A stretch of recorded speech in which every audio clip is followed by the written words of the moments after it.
শামীমের চোখের সামনে দিয়ে তার গার্লফ্রেন্ড সুপ্রিয়া অন্য একটা ছেলের কাঁধে মাথা দিয়ে রিকশা করে চলে গেল। সুপ্রিয়া যেন শামীমকে দেখেনি। সুপ্রিয়াকে এমন করে অন্যের কাঁধে মাথা রেখে দেখে শামীমের বুকটা ধুকধুক করছে। তাই শামীম বাধ্য হয়ে আরেকটা রিকশা নিয়ে সুপ্রিয়াকে ফলো করতে লাগলো। চিটাগাংয়ের অলঙ্কারে রিকশায় চড়েছে শামীম। সেই রিকশা অক্সিজেনে একটা বড় বিল্ডিং সামনে থামলো। সুপ্রিয়ার সেই ছেলেটা গলা একে অপরকে জড়িয়ে ধরে সেই বড় বিল্ডিংটাতেই ঢুকলো। যখন শামীম ঢুকতে যাবে সেই সময় সেখানে ডিউটি পালন করা সিকিউরিটি গার্ড শামীমের বেশ পোশাক দেখে আটকে দিয়ে জিজ্ঞেস করে, আপনি কোথায় যাবেন? আমি ভেতরে যাব। ওই যে একটা মেয়ার ছেড়ে ঢুকলো না, ওদের দেখবো কি করে ওরা। শামীম এমন কথা শুনে অট্টহাসিতে ফেটে পড়ে সিকিউরিটি গার্ড। আরে বেটা, এটা আবাসিক হোটেল, চিনিস না তুই? ভাই, এটা মনে হয় খুব বড় কোম্পানি, তাই না? সিকিউরিটি গার্ড এবার বুঝতে পারলো এবারটা একটা গাদা মূর্খ। তখন সিকিউরিটি গার্ড তার মোবাইল বের করে নীল ছবি শামীমকে দেখাতে শুরু করে দিল। এসব দেখে শামীম নিজেকে ঠিক রাখতে না পেরে সিকিউরিটি গার্ডকে রাগ দেখিয়ে বলল, আমার সাথে মজা করেন আপনি? এসব কি বাজে নোংরা জিনিস আমাকে দেখান আপনি? আরে বেটা, ওই ছেলে আর মেয়েটা প্রায় এখানে এসে এইসব নোংরা কাজ করে, বুঝলি? তোকে দেখেই বোঝা যায় তুই একটা মূর্খ আর বলদ। তাই তোকে আমি এই ভিডিও নেট থেকে বের করে দেখালাম। আমি বিশ্বাস করি না সুপ্রিয়া এমন করতে পারে। ও ভাই, বলেন না, আপনি যা বলছেন সব মিছা কথা বলছেন। গত পরশু তো সুপ্রিয়া আমার লগে আমার রুমে আছিল। সুপ্রিয়া আমারে তার প্রাণের চেয়েও বেশি ভালোবাসে। শোন ভাই, আমি এসব জানি না কে কাকে ভালোবাসে, তবে এই মেয়ে প্রায় এই ছেলেটার সাথে এখানে আসে এসব করার জন্য। তোমার সাথে কি আমার কোনো শত্রুতা আছে যার কারণে তোমাকে আমি মিথ্যা বলবো? দেখো মিয়া, তোমারে দেখে মায়া হয়েছে বলে তোমাকে আমি এসব কথা বললাম। তাছাড়া কোন নিয়ম নাই বাহিরের মানুষকে ভেতরের সব কথা বলার। তোমারে দেখেই বোঝা যায় তুমি কতটা সহজ সরল মানুষ। এখন এসব না ভেবে বাড়িতে যাও। এমন সময় সিকিউরিটি গার্ডের বয়স এসে তাকে ধমকের সুরে বলতেছে, এই, তোমাকে কি বেতন দেওয়া হয় বাইরে মানুষের সাথে কথা বলার জন্য? যাও, নিজের দায়িত্ব পালন করো গিয়ে। সিকিউরিটি গার্ড তখন সেখান থেকে চলে গেল। শামীম তখনও সেখানে মূর্তির মতো দাঁড়িয়ে আছে। সে ভাবতে পারছে না সুপ্রিয়া এমন বাজে কাজ করবে, কারণ সুপ্রিয়া তো বাড়ি থাকতে বোরকা হিসাব ঢিলা কাপড় পরে বেড়ায়। সুপ্রিয়া এমন কাজ করতে পারে না। তাছাড়া সুপ্রিয়া 5 ওয়াক্ত নামাজ কায়েম করে। সবচেয়ে বড় কথা, সুপ্রিয়া শামীম ছাড়া চলে না। শামীম সেখানে না থেকে এবার হাঁটতে ধরল। শামীমের কাছে গাড়ি ভাড়ার যা টাকা ছিল তা এই সুপ্রিয়া পিছু পিছু আসতে রিক্সাওয়ালাকে ভাড়া দিয়ে দিচ্ছে। এখন শামীম চিটাগাং থেকে কুতুবদিয়া কেমন করে যাবে?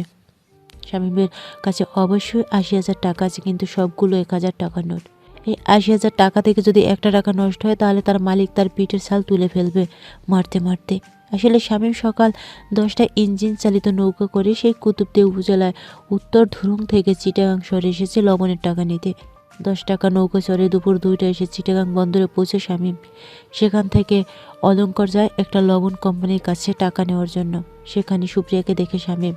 আসার সময় শামীমের মালিক শামীমের হাতে 250 টাকা দেয়। 200 টাকা যাতায়াত ভাড়ার বাকি 50 টাকা দিয়ে সে দুপুরের কোনো ছোট হোটেলে ডাল ভাত খাবে। আসার পথে 100 টাকা দিয়ে আসে। তারপর পথে 3টে ভিক্ষুককে দেখতে পেয়ে 3জনকে 30 টাকা দিয়ে দেয়। দুপুরে আর কোনো খায় না। আর এদিকে রিক্সাওয়ালা শামীমকে বোকা ভেবে 90 টাকা রিক্সা ভাড়া নিয়ে নেয়। এখন শামীমের কাছে খুচরা 30 টাকা আছে, যা দিয়ে চিটাগাং নতুন ব্রিজ পর্যন্ত যাওয়া যাবে। আর যাওয়ার ভাড়া নেই।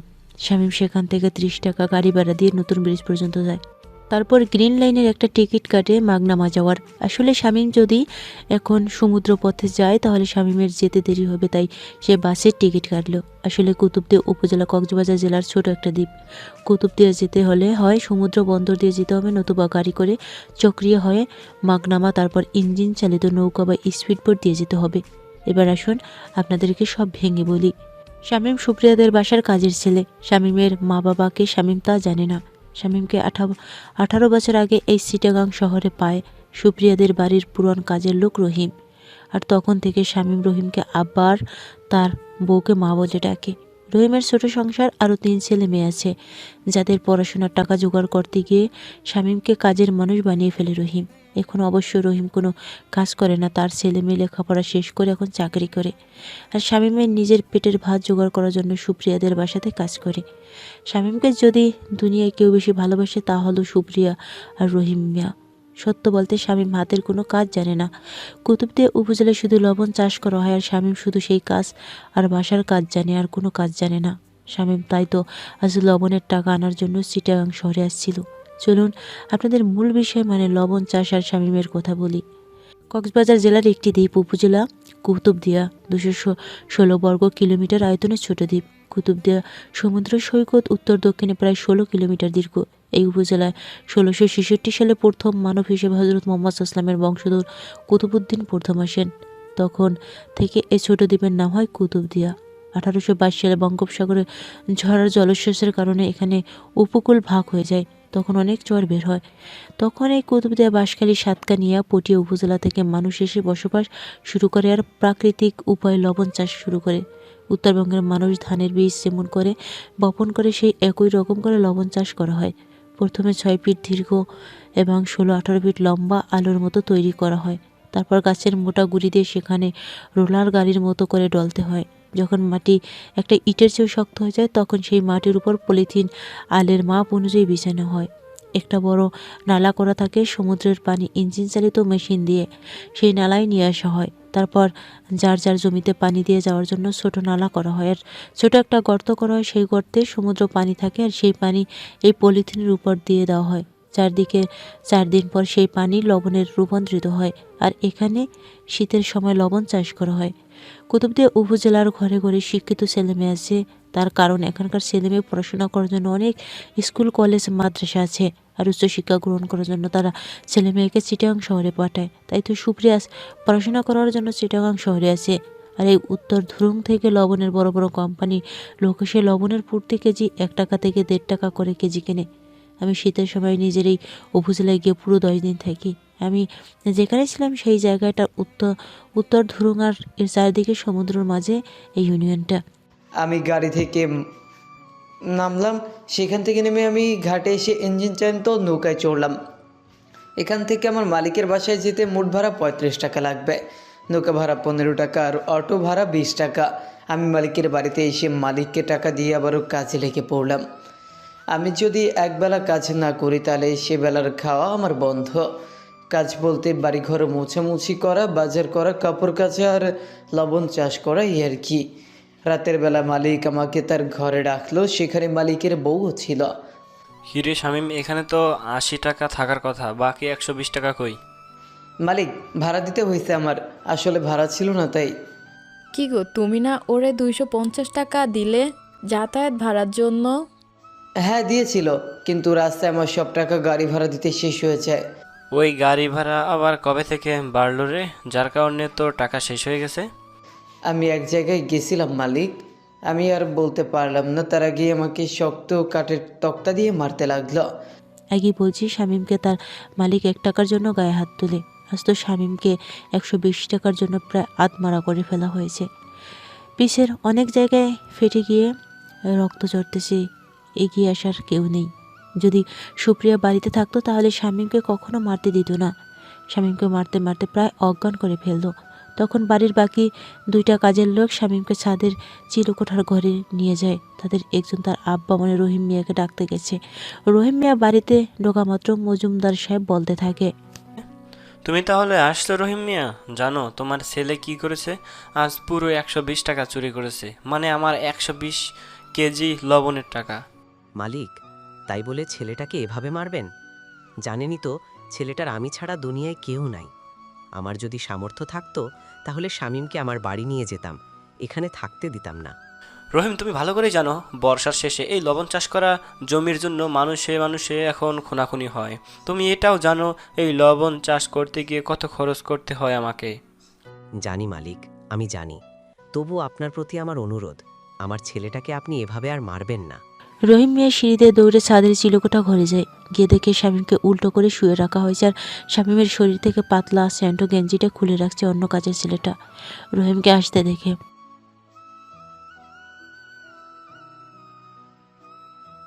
তোদের যাওয়ার জায়গা আছে, তোরা বেতন নিয়ে কাজ করিস। তোদের বাবা মা আছে, তাই তোদের গায়ে হাত তুলতে পারে না। আর তোরা তো এই গাধার মতো না।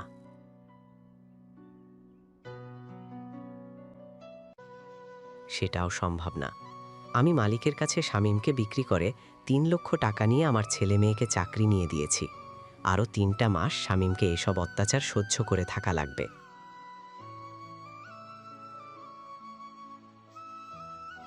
আমার বউ তো এই মালিকের চেয়েও খারাপ। রহিম মিয়ার কোনো না বলে রান্নাঘর থেকে গরম পানি নিয়ে এসে সুতি কাপড় দিয়ে শামীমের পুরো শরীর ভালো করে মুছে দিয়ে কাটা জায়গাগুলোতে ডেটল দিয়ে দিল। আর যে জায়গাতে কালো দাগ পড়ছে হারিকেনের আগুন গামছা হালকা গরম করে পিঠে সেঁক দিতেছে। এভাবে প্রায় ঘন্টাখানেক শামীমের সেবা করার পর শামীমের জ্ঞান ফেরার পর দেখে তার আব্বা তাকে সেবা করতেছে। শামীম আস্তে আস্তে উঠে বিছায় বসে। আব্বা, তুমি কখন আসলে আর এইভাবে কান্না করতেছো কেন? দেখো, আমার কিছুই হয় নাই, আমি ঠিক আছি। বাপ, বলতো তুই টাকা দিয়ে কি করেছিস? তুই তো কোনো বাজে নেশা বাজে কাজ করার মতো ছেলে না। আব্বা, সুপ্রিয়া আমারে ঠকাইছে, যার কারণে এখানে এতদিন অত্যাচার সহ্য করে পড়ে আছি, সেই ঠকাইছে। কি বলিস বাপে সব তুই? সুপ্রিয়া মায়ে তোকে কেন ঠকাইতে যাইব? শামীম আস্তে আস্তে উঠে বিছানায় বসে। শামীম তখন এক এক করে সব কথা বলে, তার আব্বাকে বলতেই থাকে। শামীমের আব্বা শামীমের এমন কথা শুনে পুরো হতভম্ব হয়ে গেছে। বাপ, তোর কোথাও ভুল তো হতে পারে। আব্বা, তুমি ভালো কইরেই জানো তোমার ছেলে কোনো ভুল করে নাই। তাহলে মজুমদার সাহেবরে সত্য কথা কইলি না কেন? আমি পারবো না বলতে, বাপ, আমার নিজের ভেতরটা যে ফিরে যাইতেছে। যে সুপ্রিয়া ছোট থেকে আমার সাথে বড় হইল, যে সুপ্রিয়া আমারে ছাড়া স্কুল মাদ্রাসা যাইতো না, সেই সুপ্রিয়া আমারে ভুলে আরেকজনের সাথে। শামীম এবার তার আব্বাকে জড়িয়ে ধরে কাঁদতে লাগলো। রহিম মিয়া বুঝতে পেরেছে মানুষ কতটা আঘাত পেলে এমন করে কাঁদে। আর শামীম তো কোনোভাবেই কাঁদার ছেলে না। আর শামীম মরে যাবে তবুও তার আব্বাকে মিথ্যা কথা বলবে না। বাপ, তুই থাক এবার। সুপ্রিয়া মায়ে আইলে আমি তারে জিগামো। না আব্বা, তুই কোনো কথা কবি না, যা কৌনের তা আমি কমো। কেন আমার লগে সে এমন করলো? কি অপরাধ ছিল আমার? কেন আমার এত সে ভালোবাসলো? কেনই বা আমার সে ছাইরা গেল? বাপ, রাতে কোনো খাবার খাইছস? আমি খাইছি আব্বা, তোর এইসব নিয়ে ভাবা লাগবো না। তাহলে আমি এখন যাই, দেরি হইলে তোর মা আবার। যাও আব্বা, আমি ঠিক আছি। করিম ভাই আর সোহেল ভাই তো আছে। সোহেল, দেখ স্বামী মামা করে ভাই ডাকে, আর আমরা কি এই ভাইটারে না দেখতে পারি? তুই ঠিক কইছস করিম। শামীম তোর আমার চেয়ে কত বড় হবে, তবুও ভাই ছাড়া আমাকেও ডাকে না। চাচা, তোমার চিন্তা করা লাগবো না, আমি আর সোহেল সব সামলে নেব। চাচা, আমি বা করিম কেউই ছিলাম না যখন শামীম রে এমন করে মজুমদার সাহেব মারে। রহিম মিয়া আবারও শামীমকে জড়িয়ে ধরে কাঁদতে লাগলো। আজ তার সন্তানের সুখের জন্য শামীমকে কত না অত্যাচার সহ্য করা লাগতেছে। নিজের কাছে রহিম মিয়া নিজেই অপরাধী মনে হচ্ছে। আজ তার কারণে শামীমের অত্যাচার সহ্য করতেছে, কিন্তু অত্যাচার সহ্য করুক, তার কারণেই তো আজ শামীম বেঁচে আছে দুনিয়াতে। রাতে সোহেল আর করিম দুইজনই শামীমের অনেক সেবা যত্ন করে, অনেকটা সুস্থ করে ফেলছে। আজ থেকে 18 বছর আগে এই লবণের টাকা আনতে গিয়ে রাস্তার মাঝ থেকে অ্যাক্সিডেন্টের হাত থেকে বাঁচায়। তারপর চারিদিকে খুঁজতে থাকে বাচ্চার বাবা মা কই। পুরো 2 দিন পর রহিম মিয়া ঘুম হারাম করে বাচ্চার মা বাবাকে খুঁজে যখন পায় না, তখন রহিম এই বাচ্চাটাকে নিয়ে কুতুব দিয়ে আসে। তখন বাচ্চার হাতে একটা ফটো আর গলায় চেন ছিল।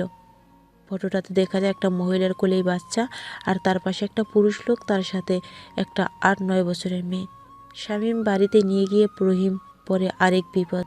দিনরাত স্বামীকে অত্যাচার করে তার স্ত্রী সন্তান। শেষে বাধ্য হয়ে শামীমের যখন 6 বছর বয়স, তখন তার স্বামীকে মজুমদার বাড়ি রাখে, আর বাপ ছেলে এখানে কাজ করে। শামীমকে যখন রহিম মিয়া পায়, তখন শামীমের বয়স 4 বছর। 4 বছরের শামীমের উপর রহিম মিয়ার বউ অনেক অত্যাচার করে, যেমন ধরেন থালা বাসন মেজে নেওয়া, ঘর দুয়ার পরিষ্কার করে নেওয়া, মাটিতে বিছানায় করে থাকতে দেওয়া, ঠিকমতো খেতে না দেওয়া, কোনো ভুল করলে চর থাপ্পড় মারা, অনেক সকালে ঘুম থেকে তুলে গোয়াল পরিষ্কার করে নেওয়া। শামীমকে রহিম মিয়া পড়াশোনা করাতে চাইলেও তার বউ সালেহা বেগম তা কখনই চায়নি। ছোট শামীমের উপর এমন অত্যাচার আচরণ রহিম মিয়া মেনে নিতে পারে না। রহিম মিয়া সবার আড়ালে প্রতিদিন বাজার থেকে শামীমের জন্য খাবার নিয়ে আসতো। রহিম মিয়া নিজের ছেলেমেয়ের তুলনায় শামীমকে অনেক বেশি ভালোবাসতো। রহিম মিয়ার ছেলে মেয়ে শামীমকে সহ্য করতে পারতো না, কারণ রহিম মিয়া শুধু শামীমকে ভালোবাসে, তাদেরকে না। তারাও সুযোগ পেলে শামীমকে মারতে কোনো কৃপণতা করতো না। শেষে যখন সবাই বড় হলো তখন রহিম মিয়ার ছেলে মেয়ে রহিম মিয়াকে বলে, আমাদের জন্য তো কোনো ভালোবাসা ছিল না, সব ছিল ওই অনাথ শামীমের জন্য। এবার আমাদের কোনো ব্যবস্থা করে দাও, আমরা নিজের পায়ে দাঁড়াতে চাই। তোদেরকে পড়াশোনা করালোকে, প্রতি মাসে টাকা দিত কার বাড়িতে থাকতি, কার রোজগার করা টাকায় খেতি। অত কিছু জানি না, এবার আমাদের জন্য একটা ব্যবস্থা করে দাও। আমরা চাকরি করতে চাই, আমার ব্যাংকে চাকরি করতে 1,50,000 টাকা লাগবে। আমারও 1,50,000 টাকা লাগবে। আমার কাছে আছে 1,00,000 টাকা। তোদের বাকি টাকা কেমন করে দেই, কোথায় পাবো? তোর মালিককে বললে তো হয়ে যায়। শেষে রহিম মিয়া কোনো উপায় অন্তর না পেয়ে মজুমদার সাহেবের কাছে যায়। তার কাছে গিয়ে টাকা চাইলে তিনি বলে, শামীমকে তার কাছে এক প্রকার বিক্রি করা লাগবে, আর তার কোনো বেতন থাকবে না, আর সময় মতো তোমার ছেলেকে ছেড়ে দেব। ছোট শামীমকে যখন তার পরিবারে কেউ দেখতে পারে না তখন রহিম মিয়া মজুমদার বাড়ির শামীমকে নিয়ে আসে। মজুমদার শামীমকে দেখে রহিম মিয়াকে বলে, এই পোলাটা কার রহিম? যারে পথে পাইছিলাম মালিক। আমার কাছে কেন নিয়ে আসলে? আমার বাড়িতে ওরে কেউ দেখতে পারে না, আপনি যদি একটু দয়া করেন। তোমার পোলা কি কোনো কাম জানে রহিম? ঘরের সব কাম জানে আমার পোলায়, ওরে শুধু 3 বেলা ছাইতে দিয়েন। আচ্ছা ঠিক আছে। তখন থেকে শামীম মজুমদার বাড়ি থাকা শুরু করে। মজুমদার সাহেবের ছোট কন্যা সুপ্রিয়া তখন 3 বছর বয়স। কুতুবদিয়া তিনি, কিন্তু পানি আর বিদ্যুতের বড় সমস্যা কুতুবদিয়াতে। 20-25 হাতের মতো আয়তনের পুকুর খনন করা হয়। এইসব পুকুরে মানুষ গোসল করে, আবার এই পুকুরে পানি ফুটিয়ে খায়, কিন্তু পুকুরের পানিও অতটা ভালো না। এই পুকুরের পানিতে অনেকে অজু করে। তো কুতুবদের সবার ঘরে ঘরে টিউবওয়েল নেই। যাদের ঘরে টিউবওয়েল আছে, কারো টিউবওয়েল দিয়ে পানি বের হয়, তাও আবার খাওয়ার উপযোগী নয়। পানি অনেক ভারী হয়, যেমন ধরে সিমেন্ট অথবা কাদার পানি যেমন হয়, তবে পরিষ্কার কিন্তু ভারী। অনেক টিউবওয়েল দিয়ে পানি বের হয় না, তবে কুতুবদিয়া পানি ব্যবস্থা আছে পাম্প অথবা টিউবওয়েল। তবে টিউবওয়েলে একটা কী জানি মেশিন ব্যবহার করে পানি খাওয়ার উপযোগী করে। যাদের বাড়ি টিউবওয়েলের পানি খাওয়ার উপযোগী তাদের বাড়িতে গিয়ে অন্যের বাড়ির মানুষ কলসি ভরে পানি নিয়ে আসে। সুপ্রিয়া যখন 3 বছর বয়স তখন সুপ্রিয়া তাদের বাড়ির পুকুর পাড়ে একাই খেলা করতেছিল। তার মা সুপ্রিয়া থেকে একটু দূরে ছিল। সেই পুকুরে অন্যদিকে শামীম বাড়ির সবার কাপড় ধুতেছিল। সুপ্রিয়া খেলা করার সময় তার একটা খেলনা পানিতে পড়ে যায়। সুপ্রিয়া সেই খেলনা তোলার জন্য গেলে পুকুরে পড়ে যায়। তখন সুপ্রিয়ার মা জোরে চিল্লাতে থাকে, তার মেয়ে পানিতে পড়ে গেছে। কেউ তখন আশেপাশে ছিল না যে বাঁচাবে। তখন শামীম দৌড়ে ওই পাড় দিয়ে যে পারে সুপ্রিয়া পানিতে পড়ে গিয়ে ডোবা বাসায় লাগছিল সেই পারে সে শামীম পানিতে লাফ দেয়। একই তো শামীম নিজে ছোট, তার উপর সাঁতারও তেমন জানে না। পানিতে লাফ দিয়ে শামীম নিজের পানি খেতে থাকে। অনেক কষ্টে সুপ্রিয়াকে শামীম ধরে পানিতে থাকে, কিন্তু উঠতে পারে না। সুপ্রিয়া শামীমের মাথার উপর পা দিয়ে দাঁড়িয়ে থাকে আর শামীম পানির নিচে। এদিকে রহিম মিয়া মালিককে জানাতে আসে লবণ চাষ আগে কোনো জমিতে করবে। এসে দেখে সুপ্রিয়ার মা চিল্লাচ্ছে, তা দেখে রহিম মিয়া সুপ্রিয়ার কাছে গিয়ে দেখে সুপ্রিয়া কারো মাথার উপর আর পানির নিচে কেউ আছে। তাই রহিম মিয়া পানিতে নিয়ে সুপ্রিয়া শামীমকে তুলে আনে। এখন সুপ্রিয়ার খেলার সাথে শামীম বাড়ি কাজ করার পর বাকি সময় শামীমই সুপ্রিয়ার সাথে খেলা করে। ধীরে ধীরে সুপ্রিয়া শামীমের উপর নির্ভরশীল হয়ে ওঠে। সুপ্রিয়া যখন স্কুল মাদ্রাসা যাওয়ার বয়স তখন সুপ্রিয়া শামীমকে ছাড়া কোথাও যেতে চায় না। তাই বাধ্য হয়ে মজুমদার সাহেব শামীমকেও সুপ্রিয়ার সাথে পাঠাতো, তবে পড়াশোনা করার জন্য নয়, তার মেয়েকে দেখাশোনা করার জন্য। ধীরে ধীরে সুপ্রিয়া বড় হতে থাকে, শামীমের প্রতি তার ভালোবাসা জন্মাতে থাকে। সুপ্রিয়া যখন 5ম শ্রেণীতে পড়ে তখন এক ছেলে সুপ্রিয়া শামীমের সামনে ভালোবাসার কথা বলে। তখন শামীম সেই ছেলেটাকে ইচ্ছা মতো মারতে থাকে। যেহেতু ছেলেটা শামীমের ছোট, তখন সুপ্রিয়া বুঝতে পারে শামীমও তাকে চায়। একদিন রাতে সুপ্রিয়া শামীমের ঘরে গেলে তার বড় ভাই দেখতে পায়। প্রথমে কিছু মনে না করলেও পরে যখন সুপ্রিয়া অনেকক্ষণ আসে না তখন তার ভাই শামীমের থাকার ঘরে গিয়ে দেখে শামীমকে জড়িয়ে ধরে শুয়েছে সুপ্রিয়া। এই দৃশ্য দেখে সেদিন প্রথম শামীমকে মারা শুরু করে।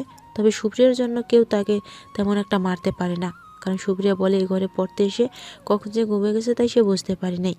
এরপর শামীম যদি একবেলা ঠিকভাবে কাজ না করতো তাইলে সেবেলা শামীমের কপালে ভাত জুটতো না। তবে সুপ্রিয়া থাকা অবস্থায় শামীম কখনো খাবার ভয় করতো না। সুপ্রিয়া যত বড় হতে থাকে তার ভালোবাসা শামীমের প্রতি তত বাড়তে থাকে। সুপ্রিয়া কুতুবদিয়া থাকা অবস্থায় সবসময় বোরকা পরে থাকতো। আসলে কুতুবদিয়ার মানুষ ধর্মগুরু, এখানে অনেক মাজার মাদ্রাসা আছে। এখানকার সকল মহিলা মেয়ে সবাই পর্দা করে চলে আর নামাজ কালাম করে। হঠাৎ করে কেউ যদি এই এলাকায় গিয়ে কোনো মেয়ে মানুষের চেহারা দেখতে চান তো পাবেন না। শামীম কোনো ভুল করলে যখন মজুমদার সাহেব বা তার ছেলে তাকে মারতে যেত, তখনই সুপ্রিয়া ডাল হয়ে সামনে যেত।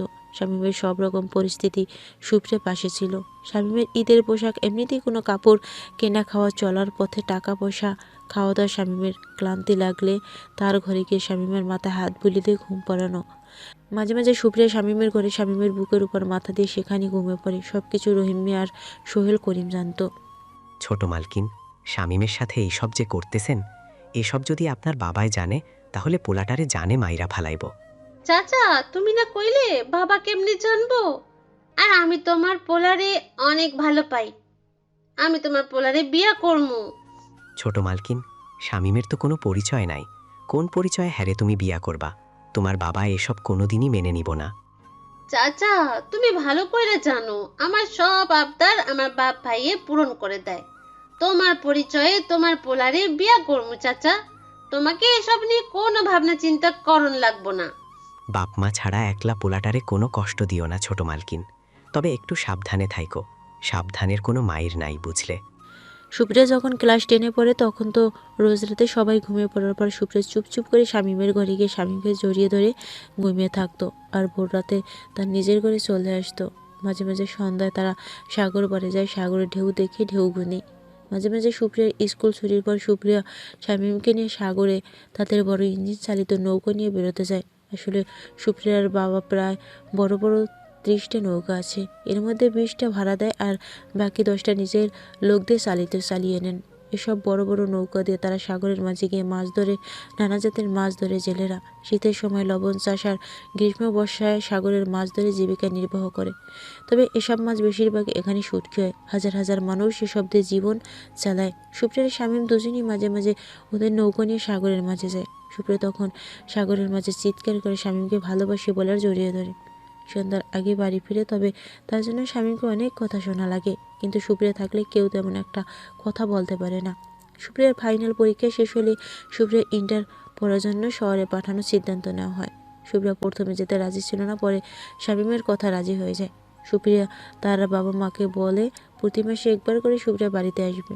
তার বাবাও রাজি হয়ে যায়। আসলে সুপ্রিয়ার বড় ভাই বিয়ে করে চিটাগাং শহরে একটা ব্যবসা শুরু করে দিয়েছে। সুপ্রিয়া এখন থেকে সেখানেই থাকবে।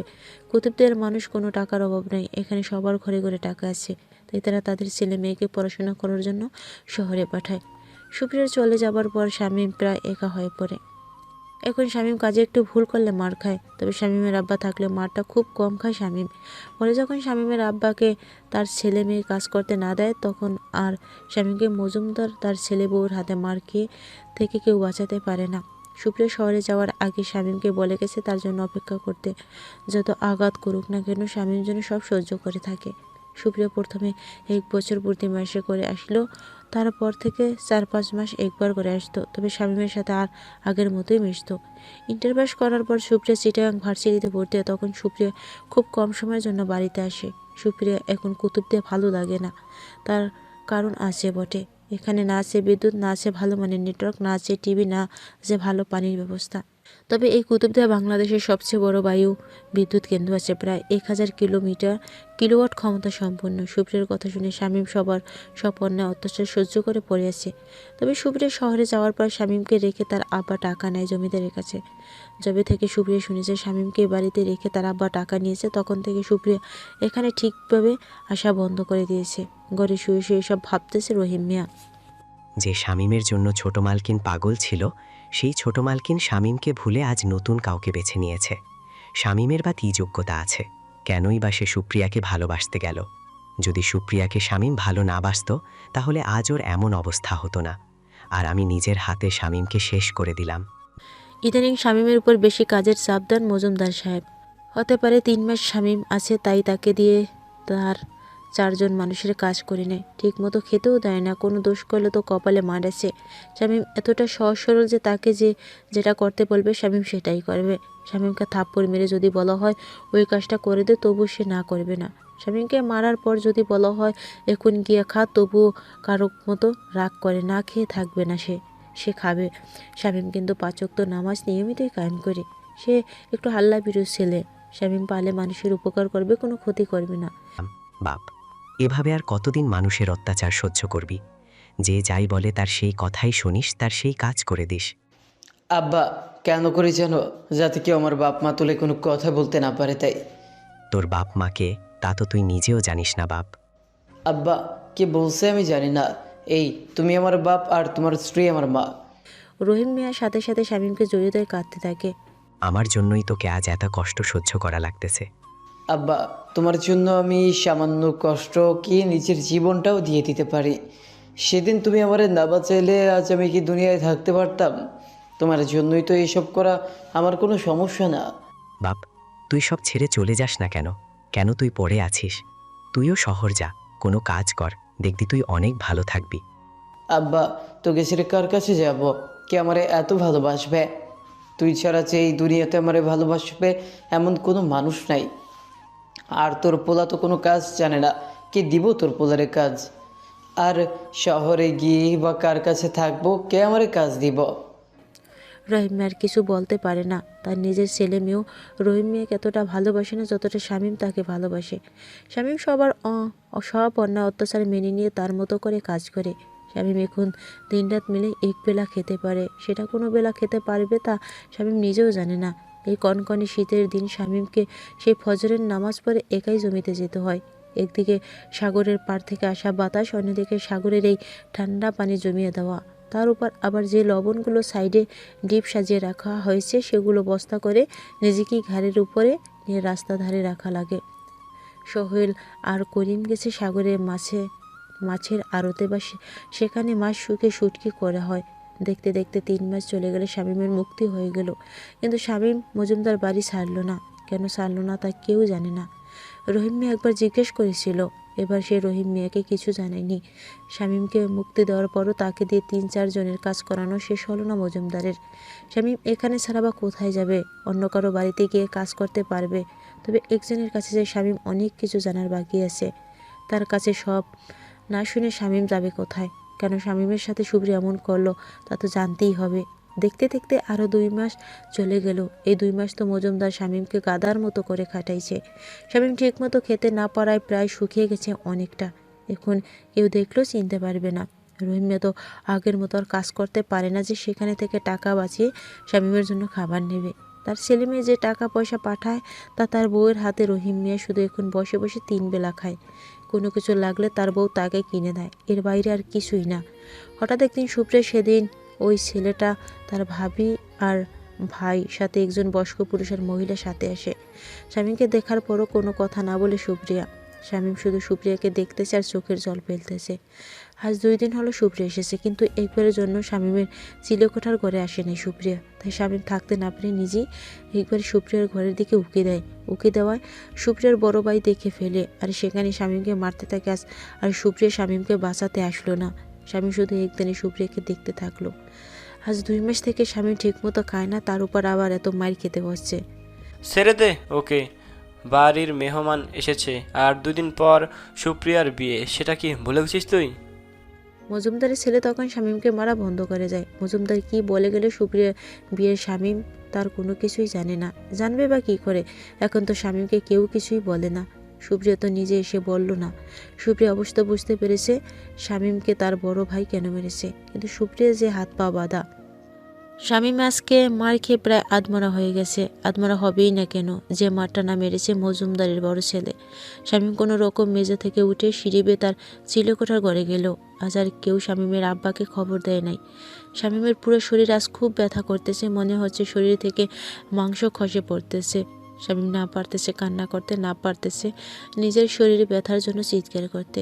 শামীম যদি কান্না করে বা চিৎকার করে তাহলে তার কপালে আরও মার আছে, কারণ বাড়িতে মেহমান এসেছে আর এই এলাকায় মজুমদারের বড় দাপট আছে।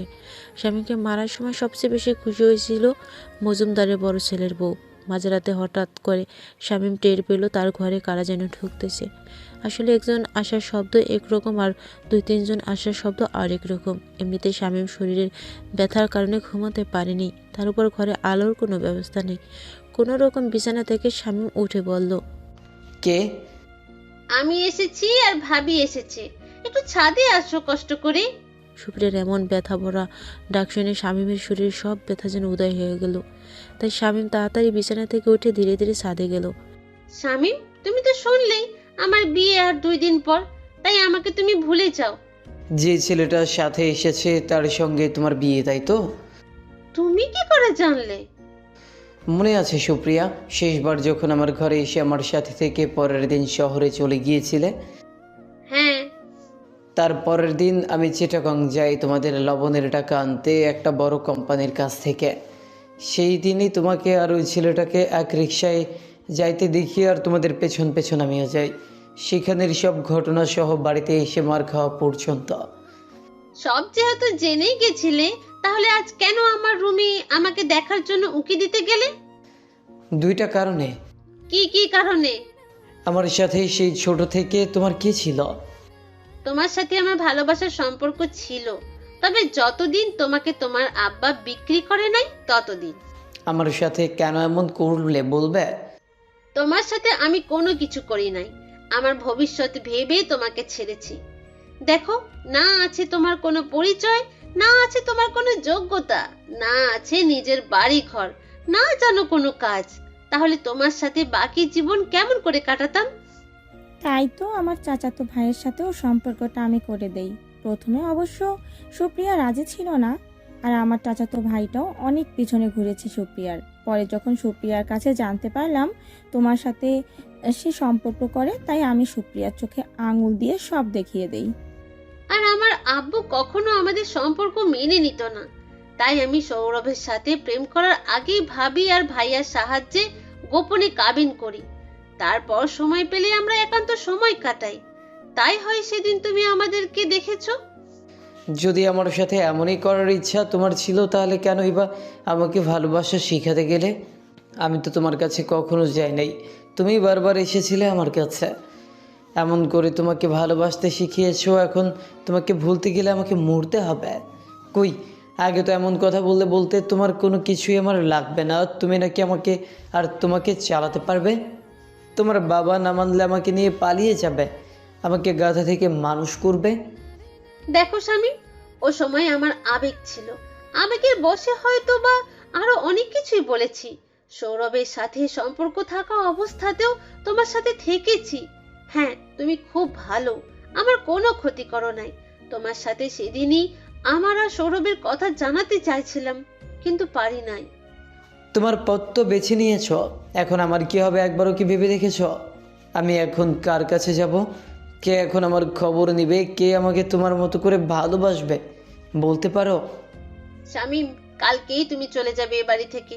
এ বাড়িতে থাকলে আমাকে ভুলতে পারবে না, তা আমি জানি। আর তোমার সাথে এতদিন প্রেম করি, তোমার জীবনটা আরো নষ্ট করার জন্য আমি দুঃখিত। সুপ্রিয়া যা বলেছে তাই কর, শামীম কালকেই চলে যাবে এ বাড়ি থেকে। এই সুপ্রিয়া, চল। ভাবি তুমি যাও, আমি আসতেছি। সুপ্রিয়ার ভাবি চলে যাবার পর সুপ্রিয়া শামীমকে জড়িয়ে ধরে কাঁদতে লাগলো, কিন্তু শামীম আর সুপ্রিয়া জড়িয়ে ধরলো না। তার কারণ শামীম হয়তো বুঝতে পেরেছে মায়া বাড়িয়ে লাভ নেই। এই দুনিয়াতে সবাই স্বার্থ সন্ধানী, স্বার্থের জন্য কাছে টেনে নেয়, স্বার্থের জন্য দূরে ঠেলে দেয়। আমাকে মাফ করে দিও শামীম, আমারও কিছু দরকার করার ছিল না। যদি এখানে থাকতাম তাহলে হয়তো তোমারই থাকতাম আমি। কিন্তু চিটাগং যাওয়ার পর সব ধরনের মানুষের সাথে মিশেছি, সবার সাথে তোমার কথা বলেছি, সবাই তোমাকে ছাড়ার কথা বলেছে। আর ওই সময় নিজেকে চিটাগং শহরে একা মনে হতো। সেই সময় সৌরভ আমাকে সঙ্গ দেয়, আমাকে নতুন করে ভালোবাসতে শেখায়, যা তোমার এই গ্রামের ভালোবাসার মতো এতটা ভালোও না। শহরের ভালোবাসা একেবারে আলাদা শামীম। তাই হয়তো নতুন ভালোবাসা পেয়ে তোমাকে ভুলে গেছি, তোমাকে ঠকিয়েছি। তুমি নিজেই বলো তো, তোমাকে বিয়ে করলে আমার কি হতো? আমি কি পূর্ণ স্বাধীনতা পেতাম? পেতাম না। ঘরে থাকা লাগতো, নামাজ কালাম করা লাগতো, রান্না করা লাগতো, যা আমি পারতাম না। শামীম এবার সুপ্রিয়াকে বুক থেকে সরিয়ে একটু দূরে দাঁড়িয়ে আকাশ মানে তাকিয়ে থাকলো আর কাঁদতে লাগলো। মানুষ কি মূর্খ হলে, বাড়িঘর না থাকলে, বাবা মা না থাকলে তার কি ভালোবাসার অধিকার নেই? সে কি কারো কাছে ভালোবাসার পাবার বা ভালোবাসার মানুষকে পাবার আশা করতে পারে না? মানুষ কি বোকা হলে তার সাথে এমন অন্যায় সবাই করে? তাকে কি ব্যবহার করে সবাই? শামীম, কালকে বাড়ি ছেড়ে চলে যাবে বলে দিলাম। শামীমকে আর কোনো কথা বলতে দিল না। শামীমের তো বলার ছিল এ বাড়ি ছেড়ে কোথায় যাবে, কার কাছে যাবে, কে থাকতে দেবে।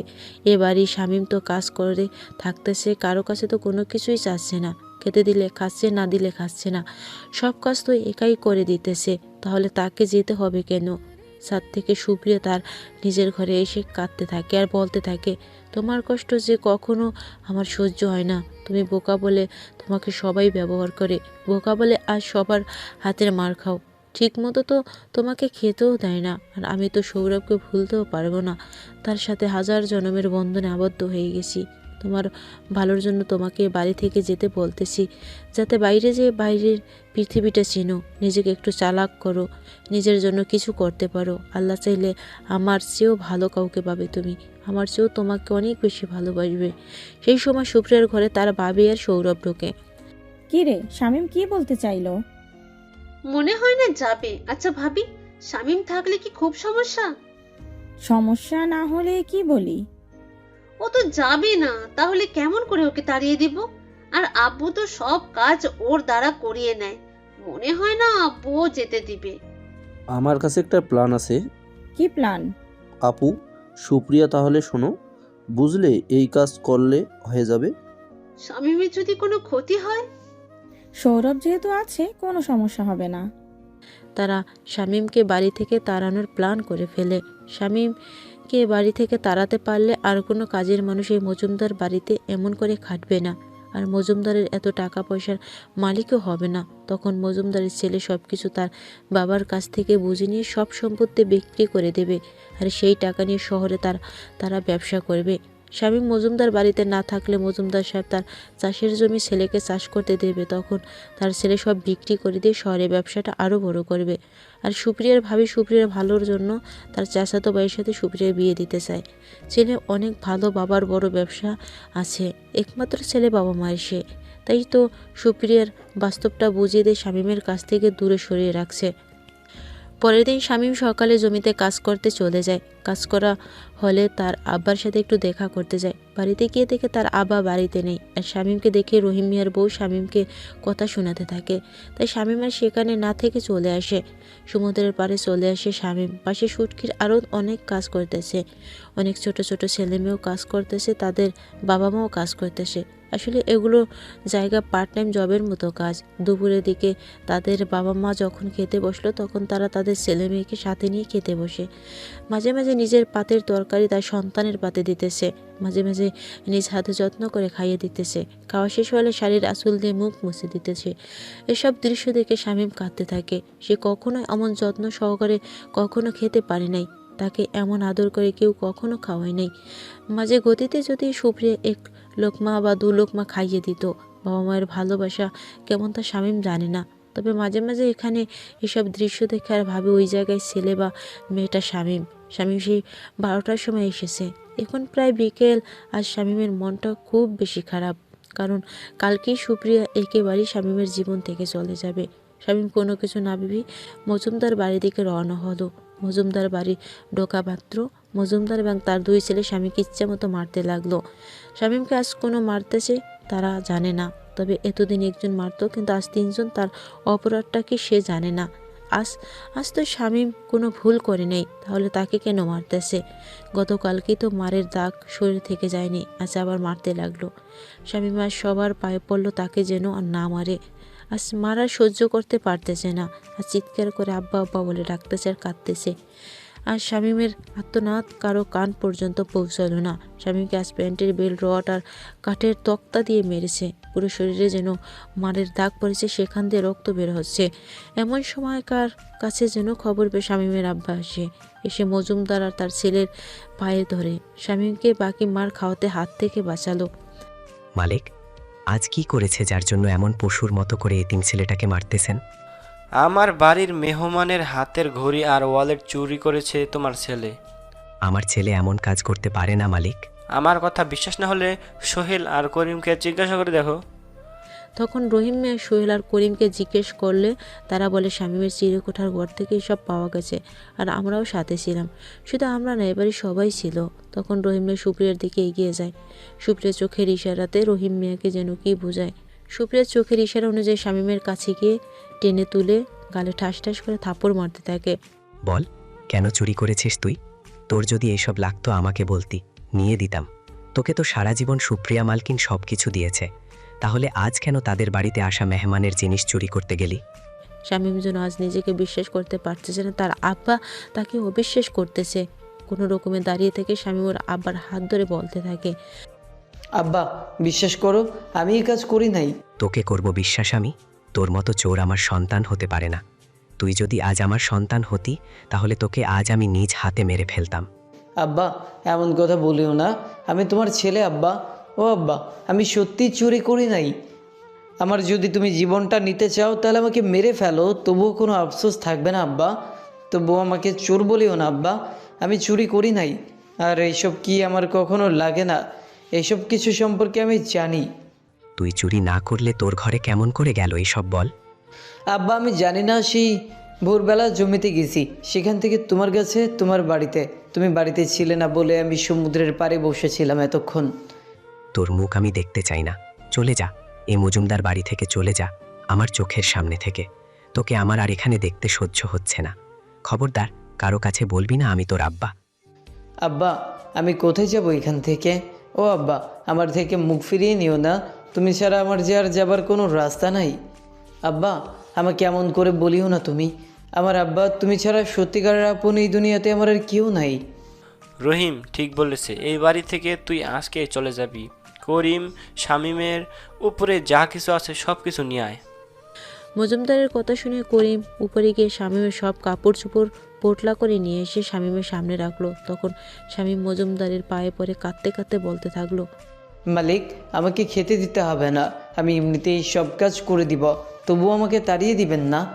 আমার যাওয়ার মতো কোনো রাস্তা নেই মালিক, আপনি আমার থেকে এমন করে মুখ ফিরিয়ে নেবেন না। মজুমদার দিল শামীমের বুকে এক লাথি গিয়ে পড়ল সুপ্রিয়ার সামনে। এবার সুপ্রিয়া পা জড়িয়ে ধরে, ছোট মালকিন আমাকে বাঁচান, এরা সবাই আমাকে তাড়িয়ে দিতে চাইছে, আমি কোথায় যাব বলেন? আমার যে যাবার কোনো জায়গা নেই। আপনি বললে এরা সবাই আপনার কথা শুনবে, বলেন না দয়া করে, আমি না খেয়েও থাকতে পারবো, তবুও তাড়িয়ে দিয়েন না। সুপ্রিয়া ওর পা ছাড়িয়ে নিয়ে ওর ঘরে চলে গেল। ওর পিছনে পিছনে সৌরভ ওর বাবিও গেল। শামীম একে একে বাড়ি সবার পায়ে পড়ে অনেক কাঁদলো, কারো মনে শামীমের নিয়ে দয়া হলো না। শামীম আবারও ওর আব্বার হাতে পায়ে পড়ে কাঁদতে থাকলো, তবু তার আব্বা কোনো দয়া হলো না। এদিকে শামীমের চ্যান্টো গেঞ্জি রক্তে প্রায় ভিজে গেছে। আব্বা কার কাছে যাব, কে থাকতে দিবে আমায়? আব্বা তার চেয়ে তোমার বাড়িতে আমাকে কাজের মানুষ করে রাখো, সব কাজ করে দিব আব্বা, তবু আমাকে তাড়িয়ে দিও না আব্বা। আব্বা কেউ আমাকে কখনো আপন করে নেবে না, আমার তুমি ছাড়া কেউ। আব্বা তোমার কাছে কখনো কোনো দুঃখের কথা কষ্টের কথা বলবো না, তবু তোমার থেকে দূরে তাড়িয়ে দিও না। আমার তো মা বাবাও নাই যে আমি তাদের কাছে যাব। আমার কষ্ট তুমি কেমন করে সহ্য করতেছো আব্বা? আজ তোমার চোখে পানিও নাই আব্বা। শামীমের আব্বা এসব কথা সহ্য করতে না পেরে মজুমদার বাড়ি থেকে চলে গেল। এদিকে মজুমদারের দুই ছেলে শামীমকে ধরে ঘাড় ধাক্কা দিয়ে বাড়ি থেকে বের করে দিল। শামীম কোনোরকম কাপড়ের পোটলাটা হাতে নিয়ে অজানার পথে যেতে থাকলো। রাত হয়ে গেছে, এত রাতে শামীম বা যাবে কোথায়? কে বা দেবে শামীমকে ঠাই? পোটলার মধ্যে তার ছোটবেলার ফটো আর তার গলার চেনটি আছে। মজুমদার বাড়ি থেকে যখন শামীমকে ঘাড় ধাক্কা দিয়ে বের করে দিল, তখন শামীমের যাওয়ার আর কোনো পথ খোলা ছিল না। এরই মধ্যে রাত হয়ে গেছে, কোথায় যাবে, কার কাছে যাবে? এই রক্তমাখা সৈন্যে কোথায় যাবে শামীম? কোনো রকম কাপড়ের পোটলা হাত দিয়ে ধরে বগলে চেপে ধরলো।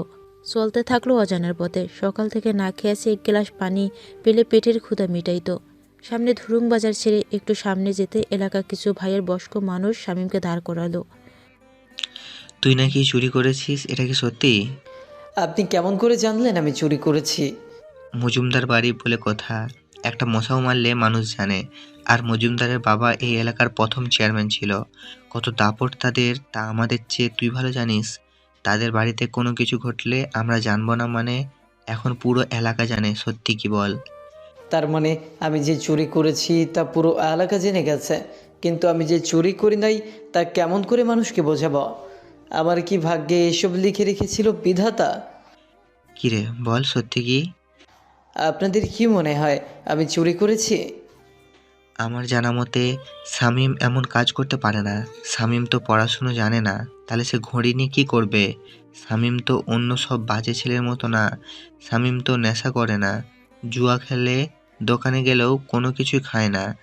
তাহলে ওয়ালেট চুরি করে শামীম কি করবে? আরে দেখলি না ওর বাপে কেমন করে টাকার জন্য ওরে এক প্রকার বিক্রি করে মজুমদারের কাছে রাখছিল। সেই টাকা দিয়ে তো তার ছেলে মেয়েকে চাকরি দিয়ে দিল। হতে পারে শামীমকে বলেছে তার টাকা লাগবে, শামীম তো আবার ওর বাপের সব কথা শুনে তাই হয়তো চুরি করেছে।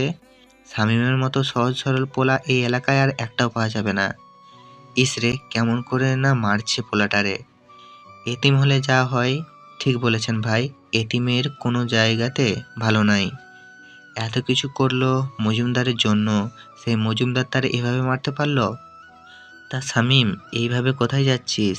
আর কাপড়ের পোটলা কেন তোর হাতে, বগলে চেপে ধরে আছিস? আমারে বাড়ি থেকে বাইর কইরা দিছে মিয়া ভাই। তাহলে তোর বাপের কাছে যা, কোনো না কোনো ব্যবস্থা করে দিবে তোকে। আব্বা নিজেই আমারে চোর বলছে, আমার কাছ থেকে মুখ ফিরিয়ে নিছে। আমার যাওনের কোনো জায়গা নাই, আর সকাল থেকে কোনো কিছু খাইতেও পারি নাই। সবাই মিলে শামীমকে আগে ডাক্তারের কাছে নিয়ে গিয়ে চিকিৎসা করলো। তারপর সবাই মিলে শামীমের ঔষধ আর খাবার টাকার জন্য সবার কাছ থেকে চাঁদা তুললো। এতিম বলে কথা, কোনো আত্মীয় স্বজন নাই যে তারা দেখবে বা দেবে। শামীমকে একটা বাতের দোকানে নিয়ে গিয়ে খাওয়ালো, তারপর ঔষধ কিনে শামীমকে দিল। সবাই চলে যাওয়ার পর এক বড় ভাই শামীমের কাছে থাকলো। এখন কই যাবি তুই? ভাই, আমার যেহেতু এখানে কেউ নাই, তাহলে এখানে কার কাছে থাকবো? চল তোরে ঘাট পর্যন্ত এগিয়ে দিয়ে আসি। আর কোনো কথা না বলে ওই বড় ভাই সহ হাঁটতে লাগলো শামীম। আসলে এই বড় ভাইয়ের তাবলের চর, কোয়ের বিল, আলী আকবরের ঢেল, এসব জায়গায় অনেক লবণ চাষের জমি আছে। শামীম এই ভাইয়ের জমিতে বিনা পরিশ্রমে অনেক কাজ করে দিচ্ছে। মজুমদারের পরে যদি এই এলাকায় কোনো ধনী ব্যক্তি থেকে থাকে তা এই আসলাম ভাই। শামীমকে ঘাটের কাছে নিয়ে এসে একটা নৌকায় তুলে নিয়ে শামীমের হাতে 1000 টাকা দিল। বিদায় বেলায় আসলাম ভাইকে একটু জড়িয়ে ধরতেও পারল না শামীম। আসলাম ভাই অনেক দিন শামীমকে বলতেছে তার জমিতে কাজ করতে, কিন্তু শামীম তা করেনি। শামীমের কাছে তার মালিক, তার কাছে দেবতা। তার উচিলে শামীমের রিজিক জোটে। আর এই শামীম ছোটোবেলা থেকে থাকতো, তিনি ঠাঁই না দিলে শামীমের কুকুর দশা হতো। শামীমকে যখন ঘাড় ধাক্কা দিয়ে মজুমদারের 2 ছেলে বের করে দেয়, তখন আড়াল থেকে রহিম মেয়ে সব দেখছিল। শামীম যখন রাস্তায় পড়ে যে উঠতে পারতেছিল না, তখন রহিম মেয়ে ইচ্ছা করতেছিল দৌড়ে গিয়ে জড়িয়ে ধরতে। শামীম যখন কষ্টে করে উঠে তার চারদিকে তাকিয়ে দেখে তার আব্বা আছে কিনা, তখন রহিম মিয়া বুকটা ছিঁড়ে যাচ্ছিল। শামীম যখন হেঁটে হেঁটে চোখের আড়াল হয়ে যায়, তখন রহিম মিয়া আড়াল থেকে বের করে শামীমকে খুঁজতে থাকে। সেই সময় সোহেল আর করিম রহিম মিয়াকে আটকে ধরে। তখন রহিম মিয়া হাজারি করতে থাকে, তোরা আমাকে ছেড়ে দে, আমার বাপটা বড় একারে, ওর শরীর থেকে এখনো রক্ত ঝরতেছে, আমাকে যেতে দে, একটু ওকে জড়িয়ে ধরি। আমার বাপটার যে কেউ নাই এই দুনিয়াতে, কোথায় যাবে আমার বাপটা? কেউ যদি ওরে মেরে এই সাগরে ভাসিয়ে দেয়, কোন রাস্তা দিয়ে যাবে আমার বাপ? চারদিকে তো শুধু পানি আর পানি। চাচা, তুমি এভাবে ভেঙে পড়ো না। তুমি কি চাও তোমার পোলা এখানে থেকে আরও কষ্ট পাক? কোথায় আর যাবে? তোমার পোলা তো কাজ জানে, আশেপাশে কারো কাছে থাকবে নিশ্চয়। তুমি তখন চাইলে আড়াল থেকে দেখতে পারবে। আমি যে পোলার গায়ে কখনো হাত তুলি নাই, সেই আমি আজ বিনা অপরাধে তার গায়ে হাত তুলছি। আমি কেমন করে হাত তুলতে পারলাম? পোলাটারে কখনো একটু সুখও দিতে পারি নাই আমি। আল্লাহ, এর বিচার আমার করব। আমারে এই পোলার জন্য সারা জীবন কাঁদতে হইব। মা বাবা ছাড়া এতিম ছেলেটাকে কেমন করে মারতে পারলাম? কেমন করে তারে তাড়িয়ে দিতে পারলাম? ওরে না দেখে যে আমি থাকতে পারবো না। আমার কষ্ট হচ্ছে এখন খুব। চাচা, আর কাইন্দ না, দেখবে সকাল হলে ঠিক হয়ে যাবে। তোমার পোলা তোমার কাছে আইব। তুমি তো চাইছিলা এসব অত্যাচার যেন তার সহ্য করা না লাগে, তাই ওর থেকে মুখ ফিরে এনেছ। নিজেকে শক্ত করো, তা না হলে দেখবা আবার তোমার পোলা আইব, তখন আবার তার সবাই অত্যাচার করব। তুমি কি চাও না শামীম ভাইয়ের ভালো থাকুক? চাই, তাই বলে আমার চোখের আড়ালে থাইকা না। পোলাটাকে কেউ যদি মারে, যা না গিয়ে একটু দেখ। মানুষের শত্রুতা মজুমদারের সাথে, তারা যদি আমার পোলারে মারে। রহিম মিয়ার কথা শুনে তারা আর দেরি না করে শামীম যে পথে গেল সে পথে সোহেল আর করিম যেতে লাগলো। গিয়ে তারা দেখে এলাকার মানুষ শামীমকে ডাক্তারের কাছে নিয়ে গেছে। চিকিৎসা করাতে, আর তারা সব ব্যবস্থা তারাই করতেছে। এসব দেখে তারা দৌড়ে এসে রহিম মিয়ারে বলে, শামীম ধুরুং বাজারে আছে, কোথাও যায় নাই। সোহেল আর করিমের মুখে এসব শুনে রহিম মিয়া কান্না থামালো, মনে যেন একটু শান্তি পেলো।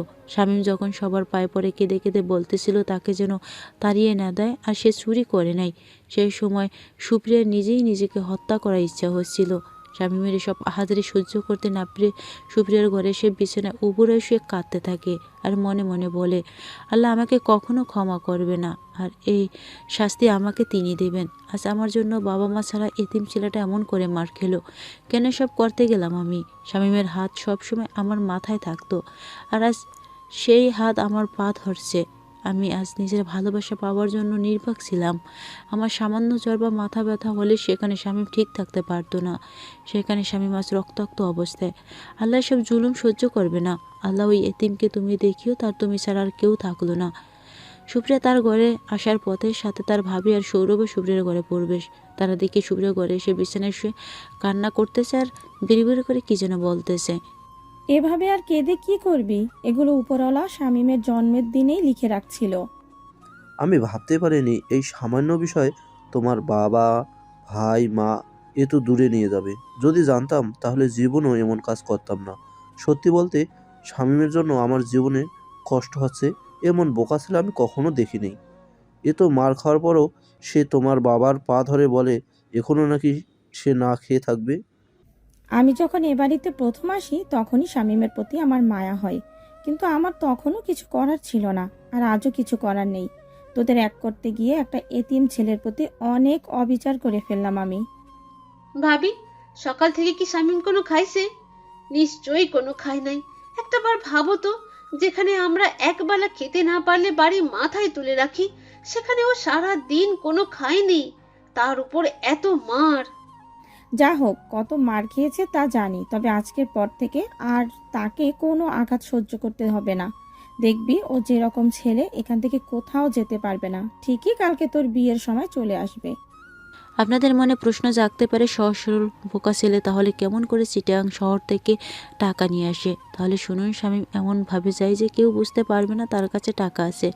আর এসব কাজ করা মানুষের গায়ে প্রচুর শক্তি থাকে, একবার রেগে গেলে সব কিছু দাবিয়ে দেয়। শামীম এই ঘাটে নৌকায় চড়ে মাগনামা ঘাটে আসে। আসলে উত্তর ধুরুং থেকে ডাইরেক্ট চিটাগাং বন্দর যাওয়ার কোনো রাতের নৌকা নেই, তাই সে মাগনামা ঘাটে আসলো। এখান থেকে সিএনজি করে চকরিয়া যাবে, তারপর সোজা চিটাগাং। আর এই কুতুবদিয়াতে সবচেয়ে বড় স্বচ্ছ বাতি ঘর স্থাপন করা হয় বঙ্গোপসাগরের চলাচলের জন্য, জাহাজের নাবিকদের সংকেত দেখানোর জন্য। কালের বিবর্তনে সেটি এখন আর নেই, তবে এখন মাঝে মাঝে এটি ভেসে ওঠে সমুদ্রে, যা অনেকে দেখছে। শামীম মাগনামা এসে আর সামনে যেতে চায় না। তার মনে এখন হাজারো প্রশ্ন, তার আব্বা কি তাকে ছাড়া থাকতে পারবে? যদি তার আব্বা তাকে দেখতে চায় তখন কেমন করে দেখবে? তখন শামীম আবার ফিরে যেতে চায়, কিন্তু তার মনে পড়ে তার আব্বার বলা কথা, তোকে আমার আর সহ্য হয় না, তোকে দেখতে আর ইচ্ছা করে না। এসব কথা মনে পড়তে শামীম আর এক মুহূর্ত বাড়ির কথা মনে পড়ে না। রাত কয়টা বাজে তা জানে না শামীম, তাই সে কোনো কিছু না ভেবে একটা সিএনজির কাছে যায়। এটাই মনে হয় সিরিয়ালে শেষ সিএনজি ছিল, কারণ আর একটা লোক হলে তারা চক্রিয়ে যাবে। শামীম সিএনজিতে উঠে শামীমের শরীর দেখে অনেকে শামীমের দিকে সন্দেহর দৃষ্টিতে তাকিয়ে থাকে। মানুষ এমন করে তাকিয়ে এসছে কেন শামীম তা বুঝতে পারে না। চক্রিয়া বাস স্ট্যান্ডে সবাই নামে যে যার মতো করে চলে গেল তাদের গন্তব্যে। শামীম রাস্তার পাশে গাড়ির জন্য দাঁড়িয়ে থাকলো। কোনো গাড়ি পেলে সে চিটাগাং যাবে। মানুষকে যখন তার অতি প্রিয়জন দুঃখ দেয় তখন তার হিতাহিত জ্ঞান শূন্য হয়ে যায়। সে কী করবে, কার কাছে যাবে, মাথায় কোনো আসে না। আর এসব কারণ হয়তো অনেকের আপনজন তাদের থেকে অনেক দূরে চলে যায়। বিশেষ করে সহজ সরল মানুষকে আঘাত করলে এমন বেশি হয়। রাস্তায় দাঁড়িয়ে থাকতে থাকতে হঠাৎ একটা ট্রাক দেখতে পায়। কোনো রকমের হাত তুলে ট্রাক দাঁড় করিয়ে শামীম ট্রাকে চড়ে। আসলে কক্সবাজার থেকে এই ট্রাক করে ফার্নিচার ঢাকায় যায়, আর এই ট্রাকওয়ালা মনে করছে হয়তো কোনো কাজের মানুষ হবে, ঢাকায় যাবে, তাই তাকে তুলে নেয় আর বাড়তি কামাই হবে। তারা শামীমের কাছ থেকে পুরো 850 টাকা নেয়। শামীম মনে করতেছে রাতে কোনো গাড়ি নেই দেখে হয় বেশি ভাড়া নিতেছে চিটাগাংয়ের। শামীম মনে মনে ভাবে চিটাগাং তার তো অনেক পরিচিত মানুষ আছে, তাদের কাজে কোনো সাহায্য চাইলে নিশ্চয়ই করবে। যেহেতু চিটাগাং যেতে ঘন্টার উপর লাগবে সেহেতু একটু ঘুমানো যাক। এমনিতে শামীম শরীরের মারের ব্যথায় তার উপর খাইতেছে ওষুধ, আবার শুয়ে থাকার ভালো ব্যবস্থা আছে, তাই শোয়া মাত্রই শামীম ঘুমিয়ে পড়ে। পরের দিন ট্রাকের হেল্পারের ডাকে শামীমের ঘুম ভেঙে দেখে চারিদিকে সব পরিষ্কার, তার মানে সকাল হয়েছে। সে আর ট্রাকের হেল্পারকে কোনো কথা না বলে গাড়ি থেকে নেমে সোজা হাঁটতে থাকে, কিন্তু সামনে যত যায় ততই তার কাছে সব কিছু অপরিচিত মনে হয়। এবার যেন শামীম ভয় পেয়ে গেল। তাকে কোথাও এই ট্রাক চালক আর হেল্পার বিক্রি করে দেয় নাই তো? চিটাং শহরে ধুলোর জন্য থাকা যায় না, আর সেখানে এত এত বড় বড় বিল্ডিং একেবারেই কম। তবে বিল্ডিং অনেক আছে। এখানে সব বিল্ডিং দেখতে একরকম, মাথা আকাশের দিকে তুলে দেখতে লাগতেছে। আর এই রাস্তাগুলোতে অনেক গাড়ি আর জ্যাম, যা চিটাং শহরে এতগুলো গাড়ি নেই আর এত জ্যামও। রাস্তায় যে যার মতো করে চলতেছে। তবে মহিলা মানুষগুলো এমন করে চলতেছে কেন? মেয়েগুলো এমন বাজে টাইট টাইট কী সব পোশাক পরতেছে, সব কিছু বোঝা যায়। চিটাং শহরে মেয়েরা এত বাজে পোশাক পরে না, পরলেও খুব কম। আর চিটাং শহরে হিজাব বোরকা বেশি পরে। আর মজার বিষয় হলো এখানে মাকে মেয়েকে চেনা মুশকিল, কারণ সবাই লিপস্টিক আর মাথায় টিপ পরে যায়। এই শহরে সবাই এরকম না। অনেক দূর থেকে হেঁটে আসার পর একটা চা রুটির দোকান দেখতে পেল শামীম। সেখানে গিয়ে একটু পানি দিয়ে হাত মুখ ধুয়ে নিল। শামীম জানে চিটাং শহরে সে টাকা দিয়ে পানি কিনে খেয়েছে, তাই এখানে খাওয়ার পর যে পানি খাবে তার জন্য 2 টাকা শামীমকে আলাদাভাবে দিতে হবে। এমন সময় কিছু মানুষ সেখানে বলাবলি করতেছে এই ঢাকা শহরে অনেক গরম আর মশার জ্বালা থাকা যায় না। এসব কথা শুনে শামীম ভয় পেয়ে যায়। আসলে শামীম ঢাকা শহরের কথা মানুষের মুখে শুনেছে, দেখতে কেমন তা জানে না। আর এটাও শুনেছে ঢাকা শহরে নাকি টাকা উড়ে বেড়ায়। শামীম ভয় পাচ্ছে, সে তো শহরে কিছুই চেনে না। সে কার কাছে যাবে, কে তাকে কাজ দেবে? তখন সে একজনকে জিজ্ঞেস করলো, ভাই এই জায়গার নাম কি? নতুন নাকি এখানে? জি ভাই। ভাই এটা মহাখালী। কোন মহাখালী ভাই? আরে বেটা, এটা ঢাকা শহর, বুঝলি? আর ঢাকা মহাখালী, বুঝতে পেরেছিস? লোকটার এমন কথা শুনে শামীম প্রায় কেঁদে ফেলার অবস্থা। এই শহরের কোনো রাস্তায় চেনে না শামীম, আর চাইলেও তার আব্বাকে গিয়ে দেখতে পারবে না। এখন কি হবে বা কার কাছে যাবে? কোনো রকমে সেখানে রুটি কলার পানি বিল দিয়ে আবার হাঁটা শুরু করলো শামীম। কিন্তু হেঁটে সে কোথায় যাবে তা জানে না, কিন্তু তাকে যেতেই তো হবে। শামীম মহাখালী রেলগেট দিয়ে সামনে এগিয়ে ভিআইপি এলাকায় বাসায় ঢুকলো। বাসারের রাস্তার পরিবেশ দেখে শামীম অবাক, এত সুন্দর জায়গা আমাদের দেশে আছে। রাস্তা কি পরিষ্কার, কত সুন্দর, এক এক করে গাড়ি যাচ্ছে। কিন্তু শামীম এটা জানে না যে এই এলাকাটা বিমান বাহিনীর দখলে, তাই এত সুন্দর। বাসার থেকে শামীম আবারও মহাখালী রেলগেট আসে। এবার সে মাথার উপর সেই চিটাগাং শহরের মতো এখানেও ফ্লাইওভার দেখতে পায়, মানে মহাখালী ফ্লাইওভার। শামীম এবার সামনে এগিয়ে যায়। কিছু দূরে যাওয়ার পরে দেখে রাস্তার মাঝে ব্রিজের মতো মানুষ যাওয়া আসা করছে। কিন্তু অবাক করার বিষয় হলো মানুষ শুধু সিঁড়ির কাছে চড়ছে, কিন্তু এমনিতে উপরে নিয়ে যাচ্ছে। মহাখালীতে লিফট, সিঁড়ি, ফুটওভার ব্রিজ আছে, সেইটা আর কি। শামীম হাঁটতে হাঁটতে সেনানিবাস পর্যন্ত চলে এসেছে। সেনানিবাসের জায়গা থেকে শামীম আরও অনেক খুশি। তো যাই হোক, সেখান থেকে আবারও পিছন দিকে চলে আসে, কারণ দুপুর গড়িয়ে বিকেল হয়ে গেছে। পেটে তার ইঁদুর দৌড়চ্ছে। অনেক জায়গায় সে হেঁটেছে। আবারও সেই রুটি কলার দোকানে গিয়ে শামীম রুটি আর কলা খেলো। শামীম তো আর জানে না এখানে কোথায় ভাতের দোকান আছে। ওই দোকানে প্রায় সন্ধ্যা পর্যন্ত থেকে শামীম আবারও হাঁটতে হাঁটতে মহাখালী টিভি গেট, মানে বৈশাখী টেলিভিশন সেন্টারের কাছে আসে। তার অপোজিটে রয়েছে ব্র্যাক ইউনিভার্সিটি, সেখানে অনেক ছেলে মেয়ে একসাথে আড্ডা দিতেছে। শামীম একটু সামনে এগিয়ে গিয়ে দেখে একটা বড় বিল্ডিংয়ের সামনে একটা করে ছেলে একটা করে মেয়ে নিয়ে বসে আছে। তাদের থেকে একটু দূরে একটা ফাঁকা জায়গায় শামীম বসলো। এখন সে এখানে রাত্রি যাপন করবে। শামীম যেদিন কুতুবদিয়া থেকে চলে আসে তার পরের দিন রহিম মিয়া শামীমকে খুঁজতে বের হয়। পুরো এলাকায় খুঁজেও শামীমকে রহিম মিয়া পায় না।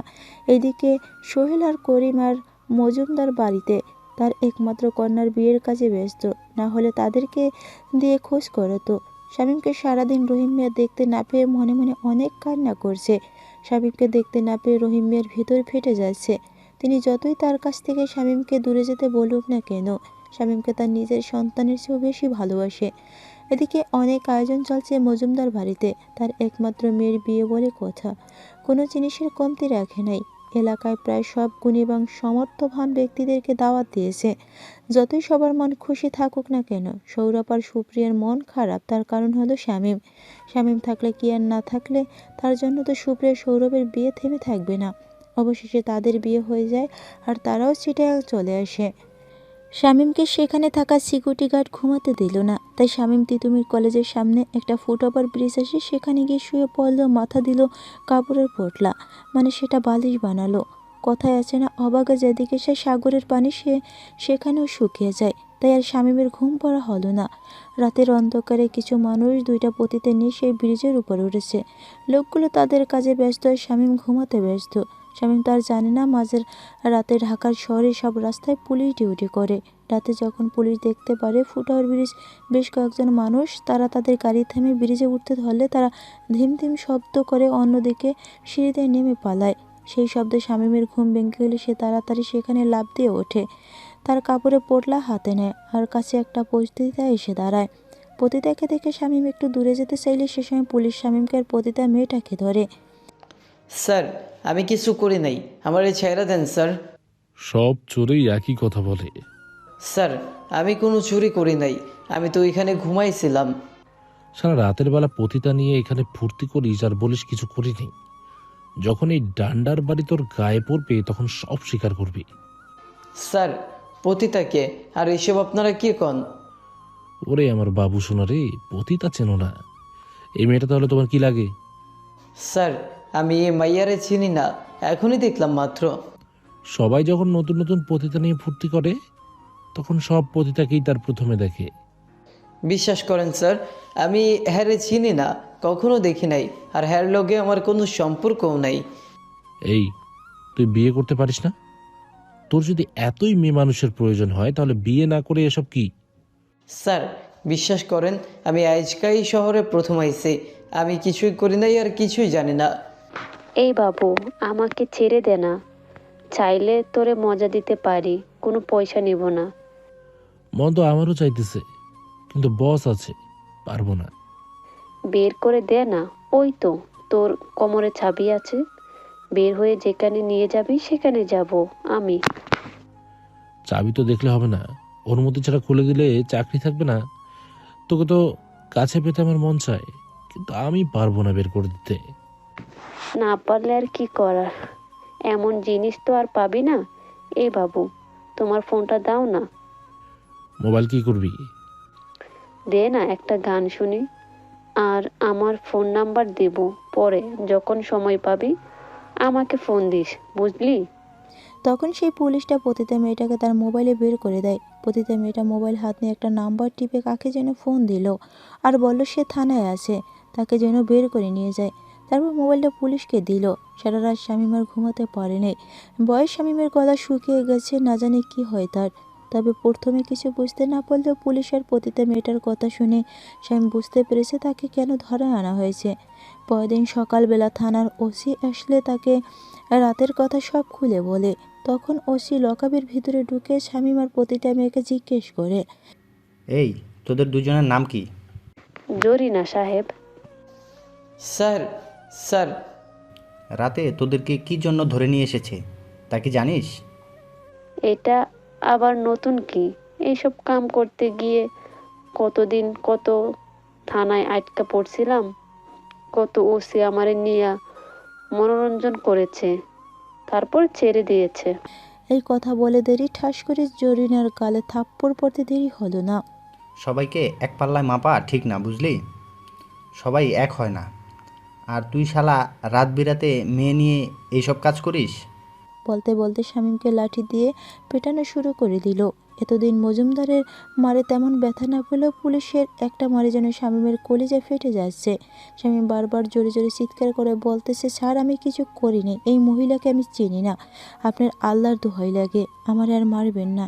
কে শুনে কার কথা? সবাই ধরা পড়লে মার খেলে ওই একই কথা বলে, দোষ করে, কেউ স্বীকার করে, পুলিশ এটাই মনে করছে। তাই তো আসামির মুখ থেকে সত্য না শোনা পর্যন্ত মারতেই থাকবে। পুলিশ যখন শামীমকে মারতেছে সেই সময় একটা মোটা করে মহিলা থানায় আসলো, আর সাথে কালো পোশাক পরা একজন পুরুষ। এই যে ওসি সাহেব, জরিনারে ছাইরা দেন, ওর জামিনের কাগজ নিয়ে এসেছি। ওসি শামীমকে মারা বাদে ওই মহিলার পুরুষ লোকটার কাছে গিয়ে কিসের জানি কাগজ নিল। তারপর অন্য একটা পুলিশকে বলল জরিনাকে ছেড়ে দিতে। জরিনা যখন ওই মোটা মহিলার কাছে গেল তখন তিনি জরিনাকে বলতেছে, ধরা পড়ার আর সময় পেলি না, তোর জন্য আর কত জায়গায় যাওন লাগবো। তোর এই রূপের কারণে তোরে আমার কাছে রাখছি, না হলে কবেই তোরে। এদিকে পুলিশ আবার শামীমকে যখন মারতে গেল, এবার শামীম পুলিশের পায়ে ধরল। স্যার, আমি এমন কাম জীবনেও করি নাই, আমারে আর মাইরেন না, এবার মারলে আমি সত্যি মরে যাব। আমি কালকে সকালে এই শহরে আসছি স্যার। আমি এই শহরের কোনো জায়গা চিনি না। যেখানে ঘুমাইতে গেছি সেখান থেকে আমারে তাড়াই দিয়েছে, তাই বাধ্য হয়ে ওই ব্রিজের উপর ঘুমাইছি। আমি আর ওই ব্রিজের উপর কোনোদিনও ঘুমাবো না স্যার, আমারে তবু আর মাইরেন না। শামীমের এমন কথা শুনে পুলিশের মনে দয়া হলো, কারণ এই ধরনের আসামিকে বেশি মারা লাগে না।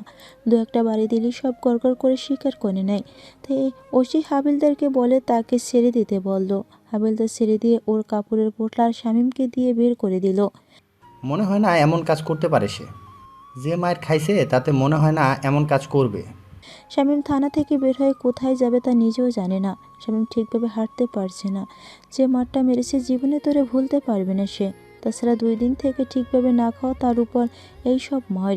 কোনো রকমে হেঁটে সামনে একটা দোকান দেখলো, মুরগির মতো কী যেন আগুনের উপর লোহার রড দিয়ে টাঙানো, আর রুটি ডলে বড় বড় করে হাউজের মতো বৃদ্ধি দিতেছে। আসলে এসব হলো গ্রিল আর নান রুটি।